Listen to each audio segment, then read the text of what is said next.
वैसे से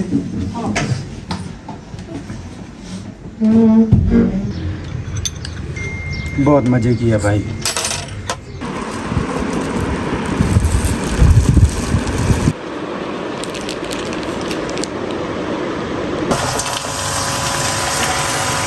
कहाँ देख रही हो? चिड़िया बहन मैं जा रही हूँ।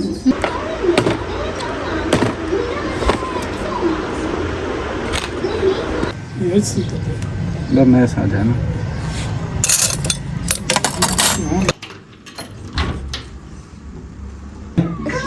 अच्छी बात थी।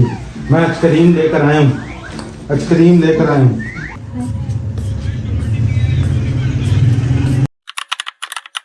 अस्सलामुअलैकुम वरहमतुल्लाहि वबरकातुहू। कैसे हैं जी आप सब? आई होप आप सब ठीक ठाक होंगे। अल्लाह पाक आपको हमेशा ठीक रखे, खुशो आबाद रखे, ठंडी मीठी दायमी खुशियाँ आपका मुकद्दर करे। अल्हम्दुलिल्लाह हम भी बिल्कुल ठीक हैं। And welcome back to another day and another vlog. तो जी आज मैंने नाश्ते में बनाए थे ओट्स और उसके ऊपर मैंने बनाना कट करके डाले थे।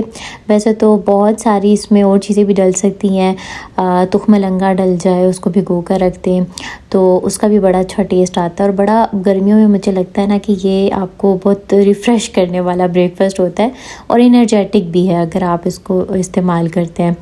तो खैर आजकल तो मैंने देखा है कि नमकीन ओट्स भी आ गए हैं, लेकिन अभी तक मैंने वो ट्राई नहीं किए। फ़िलहाल तो ये शुगर वाले ही होते हैं। खैर इसमें मैंने इतनी शुगर डाली नहीं थी, तो हल्की फुल्की सी मैंने इसमें शुगर डाली थी। और यहाँ पर यूपीएस की तार जो थी वो निकली हुई थी 2 दिन से, तो अदनान ने मुझे क्लिप्स ला कर दिए थे।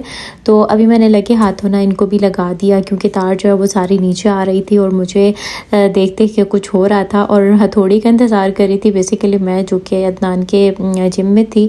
तो वो अभी तक आई नहीं थी, तो मैंने आज जुगाड़ लगा के बस ना जल्दी जल्दी इसको, जो होता है ना लहसुन कूटने वाला डंडा उससे मैंने इसको जो है ना वो जल्दी से कर दिया ठीक। तो फिर थोड़ा दिल को सुकून आया, जगह पे आया दिल, वरना एकदम एक ना दिमाग में टेंशन सी चलती रहती है। तो खैर आज खाने में मेरा ना लोबिया खाने का बहुत दिल कर रहा था, काफ़ी दिन हो गए थे लोबिया नहीं खाया, तो मैंने कहा चलो आज जल्दी झटपट से ना लाल लोबिया बनाते हैं। अच्छा ये कश्मीर वालों का बहुत फेवरेट होता है और वो इसको राजमा कहते हैं, और स्पेशली वो इसको ना बॉयल चावल करके उसके साथ खाते हैं। खैर मुझे भी बॉयल चावल के साथ इसका कॉम्बिनेशन बहुत पसंद है, और लेकिन कभी हम जो है वो रोटी के साथ खा लेते हैं, कभी चावलों के साथ। खैर जो मेरी बड़ी भाभी हैं यानी बड़ी जेठानी है, वो बेसिकली बिलोंग कश्मीर से करती हैं, उनके धदियाल वगैरह कश्मीर होते हैं। तो वो जो है ना उनके वहाँ पे ये काफ़ी डिश बनती है राजमा चावल, मतलब इसको काफ़ी पसंद किया जाता है। तो खैर राजमा तो हम नहीं बोलते, लेकिन लोबिया, लाल लोबिया हम इसको बोलते हैं। और आप लोग बताना कि आप लोगों का ये फेवरेट है कि नहीं। खैर मेरा तो बचपन से ही बहुत फेवरेट है, मुझे लाल लोबिया बचपन से ही बहुत ज़्यादा पसंद है। हाँ वाइट भी होता है, लेकिन वाइट मुझे इतना ख़ास पसंद नहीं है, मतलब इतना मुझे उसमें कोई टेस्टी वाला सीन नहीं लगता। खा लेती हूँ, मतलब खानी हर चीज़ ही चाहिए, लेकिन वो लज़्ज़त मुझे महसूस नहीं होती वाइट लोबिया में जो मुझे ये रेड लोबिया में फ़ील होती है। तो खैर यहाँ पर जो है ना अब मैं जल्दी खाना बना रही थी, इतने में जो है वो मेरी जो सास अम्मी उनकी भी कॉल आ गई थी कि हम लोग आ रहे हैं अम्मी अब्बू। तो मैंने कहा चले ठीक है आ जाएं, और मैंने फिर स्पीड पकड़ ली कि मैं जल्दी से खाना बना लूँ ताकि वो आएँ तो मैं उनके साथ थोड़ा टाइम स्पेंड कर सकूँ, क्योंकि मेहमान आए आपके घर और आप आगे से बिज़ी हो, उनको कंपनी ना दे सकते हो, तो फिर आप बड़ा गिल्ट फील करते हो। वैसे अदनान घर पर हो ना तो फिर मुझे इतनी टेंशन नहीं होती, मतलब ये होता है कि उनको कंपनी मिल रही है, लेकिन अदनान अगर घर पर ना हो तो फिर मुझे होता है कि भाई मैं फ्री हो जाऊँ ताकि मैं उनको ना अच्छे से टाइम वगैरह जो है वो दे सकूँ। तो बस जी यहाँ पर ये सारा काम हो रहा है, और साथ ही साथ मैं आज आप लोगों के साथ एक बहुत ही अहम टॉपिक पे बात करूँगी, जिसमें शायद हम सभी मुलविस हैं, मतलब हम सभी इस चीज़ का शिकार हैं, और वो है कि अल्लाह के ज़िक्र से दूरी। अब यकीन जाने कायनात की कोई ऐसी चीज़ नहीं है जो अल्लाह ताला के आगे सजदा रेज़ ना होती हो, अल्लाह ताला का ज़िक्र ना करती हो। हमें बज़ाहिर जो चीज़ें बेजान नज़र आ रही होती है ना, वो भी अल्लाह ताला का ज़िक्र कर रही होती हैं। आप दरख्तों को देखें, आप और चीज़ों को देखें, चरिंद परिंद को देखें, उनको देखे तो सुबह सुबह ही ची ची ची ची, वो कोई आपस में गुफ्तगू नहीं होती उनकी, वो अल्लाह ताला की हमदो सना कर रहे होते हैं। हर चीज़ कायनात के अल्लाह का हुक्म बजा लाती है और अल्लाह ताला की फर्मा बरदारी का हक अदा करती है। लेकिन हम इंसान जो जिसको अशरफुल मखलूक़ात बनाया गया, तमाम मखलूक़ात से अफजल, हमने इस नेमत को ना कहीं खो दिया है। हमें सबसे ज़्यादा अल्लाह पाक का जिक्र करना चाहिए था और हम इस चीज़ से दूर हैं। और यकीन जाने अल्लाह ताला का इसमें कोई फ़ायदा नहीं है कि हम अल्लाह ताला का ज़िक्र करें। बेसिकली जब हम अल्लाह का ज़िक्र करते हैं, अल्लाह की तस्बीहात करते हैं, तो हमारी अपनी ज़िंदगी की टेंशन्स, अपनी ज़िंदगी की परेशानियाँ और नहूसतें जो हमारी ज़िंदगी में आई होती हैं वो ख़त्म हो जाती हैं। कि ना दो ही बातें हैं, या तो इंसान अल्लाह की पनाह में चला जाए और अगर वहाँ नहीं जा रहा तो फिर ऑटोमेटिकली वो शैतान की पनाह में चला जाता है। हम में से मेजॉरिटी सुबह की रूटीन रखते हैं कि सुबह ऑफिस जाना है, स्कूल जाना है, कॉलेजेस जाना है, यूनिवर्सिटी जाना है, जल्दी उठ जाते हैं, दिन का आगाज़ भी जल्दी कर लेते हैं, लेकिन सारे काम हमारे प्रायोरिटी पे होते हैं, लेकिन नमाज, ज़िक्र ये हमारी ना प्रायोरिटी लिस्ट में नहीं होता। इसके बरक्स कुछ लोग ऐसे भी होते हैं जो थोड़ा सा वक्त निकालते हैं, अपने रब से बातें कर लेते हैं और उसकी बरकत से उनका पूरा दिन बहुत ही अच्छा गुजरता है, बरकत वाला गुजरता है। क्योंकि दुआ सिर्फ मांगने का नाम नहीं है, ये आपका अल्लाह पाक से एक बॉन्ड है, एक रिलेशन है। इसीलिए हर सुबह खुद को याद दिलाया करें कि आज का दिन सिर्फ कामों के लिए नहीं है बल्कि दुआ के लिए भी है, जिक्र अज़कार के लिए भी है। इंशाअल्लाह ये चीज़ आपकी लाइफ में इतना पॉजिटिव चेंज लाएगी कि आप हैरान रह जाएंगे।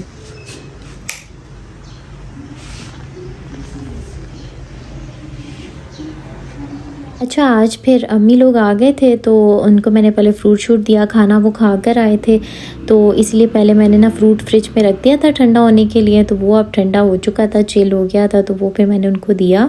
और उसके बाद ना मेरी ये जो अलमारी आप लोगों के सामने ही अब्बू ने मुझे बनवा कर दी थी बुक्स रखने के लिए, क्योंकि ना सेम का इतना इशू होता है, इतना इशू होता है, तो मुझे बड़ा डर था कि मेरी ये इतनी माशाल्लाह से अच्छी अच्छी वाली बुक्स जो है ना इनको कुछ ना हो जाए, क्योंकि अहादीस की जो कुतुब होती हैं वो घर में होना भी आपके लिए बहुत बड़ी फजीलत का बायस होती हैं। तो बस मैंने उसको उस टाइम पे मुझे कुछ इसकी सेटिंग समझ नहीं आ रही थी, दीवार पे मैं इसको लगवा नहीं सकती थी क्योंकि आपको पता है कि ये बहुत हैवी है और उसके लिए ड्रिल वगैरह करवानी पड़ेगी और वो फिर ना बड़ा ही सीन मुश्किल हो जाता है।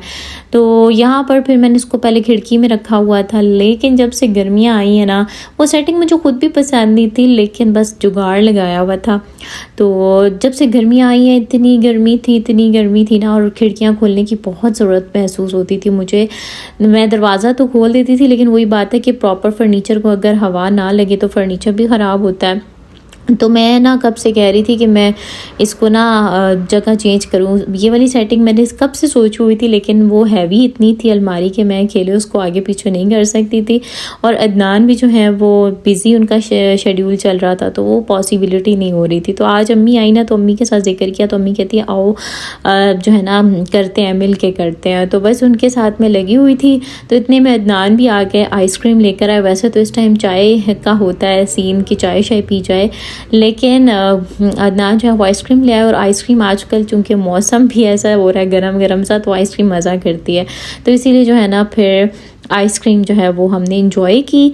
और आज ना मैंगो फ्लेवर लेकर आए थे, क्योंकि रिसेंटली पिस्ता और एक और कौन सा था कुल्फ़ा, वो फ्लेवर लाए थे, लेकिन उसको तो हम छुरी से निकाल के वो बड़ी मुश्किल से निकली, लेकिन मैंगो वाली जो थी ना वो ईज़िली जो है वो निकल आई थी। और साथ मौसम भी बहुत ही मज़े का हो रहा था, हवाएं चल रही थी। वैसे हब्स वाली गर्मी थी, लेकिन फिर ना अचानक ही बड़ी मीठी मीठी सी अल्लाह पाक ने हवाएं चला दी और ज़ुबान से बेसाख्ता निकला अल्हम्दुलिल्लाह रब्बिल आलमीन। और मैंने अपनी ज़िंदगी में ये चीज़ सीखी है कि आप जितना शुक्र अदा करते हैं अल्लाह पाक आपके लिए नेमतों को उतना बढ़ा देते हैं। वो अल्लाह पाक फरमाते हैं ना, ला इन शकर तुम ला अज़ीदन्नकुम, अगर तुम शुक्र अदा करोगे तो मैं तुम्हें मज़ीद अता करूँगा। तो बस हर चीज़ पर आदत बना ले अल्हम्दुलिल्लाह अल्हम्दुलिल्लाह, और सिर्फ ये ज़ुबान से कहने की आदत ना डालें, शऊर के साथ कि अल्लाह ने मुझे इतनी नेमतें दी हैं, मुझे आँखें दी हैं, मुझे ज़ुबान दी है, मुझे जिस्म का एक एक हिस्सा दिया है, सलामत दी है, मैं चल फिर सकती हूँ। तो इस बात पे ही अल्हम्दुलिल्लाह अगर कहें तो हम सारी ज़िंदगी भी अल्लाह के सामने सजदे में सर रखें ना, तो हम अल्लाह का शुक्र का हक़ जो है ना वो अदा नहीं कर सकते। तो खैर अम्मी जो है ना आते हुए करेले लेकर आई थी। अच्छा अम्मी करेलों में गोश्त नहीं डालती। मुझसे पूछ रही थी तुम्हें करेले पसंद है? मैंने कहा हाँ, लेकिन उसमें अगर कीमा डलाओ ना तो मुझे ज़्यादा पसंद है। तो अम्मी कहती है मैं चावलों में और जो भिंडियाँ हैं और ये जो करेले इनमें मैं गोश्त नहीं डालती, मुझे थोड़ा अच्छा नहीं लगता, मैं ऐसे बनाती हूँ ना। तो बस फिर अदनान ने थोड़े से करेले खाए, थोड़ा सा सालन खाया। उसके बाद ना अम्मी के दांत में अचानक से पता नहीं क्यों इतना दर्द शुरू हो गया था। उनको अक्सर ये प्रॉब्लम रहता है। तो वो फिर ना सिनफ्लेक्स एक मेडिसन है, वो बहुत अच्छी है मेडिसन दांत के दर्द के लिए ना। तो वो फिर अम्मी को जो है वो सिनफ्लेक्स मेडिसन दी, क्योंकि पिछले दिनों अदनान को भी काफ़ी ये प्रॉब्लम रहा था दांत के दर्द का, और ये बहुत ही जालिम दर्द होता है। खैर दर्द तो हर एक की जालिम होता है, लेकिन ये जो दांत और कान का दर्द होता है ना, हो ये बड़ा ही स्पेयर होता है। तो खैर अम्मी को कुछ देर में फिर ना आराम आ गया था। तो वैसे तो मैं अम्मी को कह रही थी कि आप लोग खाना खा कर जाएं, लेकिन अम्मी कह रही थी कि हमारे साथ अजवा भी आई हुई है, तो फिर हम ना टाइम से चले जाएं, क्योंकि हवाएं जो हैं वो तेज़ चल रही हैं। तो फिर हम ना टाइम पे ज़रा पहुंच जाएं। जो बड़े होते हैं ना उनको होता है कि कहीं जाना है तो भी टाइम से जाएं, कहीं से वापस आना है तो भी टाइम से आए। मतलब वो वक्त के बहुत ही पाबंद होते हैं। खाना पकाना सब कुछ वो कहते हैं कि टाइम शाइम पे हो जाए। तो खैर यहाँ पर अम्मी अब्बू लोग चले गए थे और मैं जो हूँ थोड़ी देर मैंने रेस्ट किया, और उसके बाद फिर मैंने कहा चलो ये जो काम अधूरा छोड़ा हुआ है इसको जल्दी से वाइंड अप करते हैं। और हवाएं भी बड़ी प्यारी प्यारी चल रही थी। मैं भी बस इधर आ गई नमाज़ पढ़ के, और मैंने कहा चलो साथ साथ मौसम को एंजॉय करते हैं और साथ साथ ना अपना काम भी कंप्लीट करते हैं।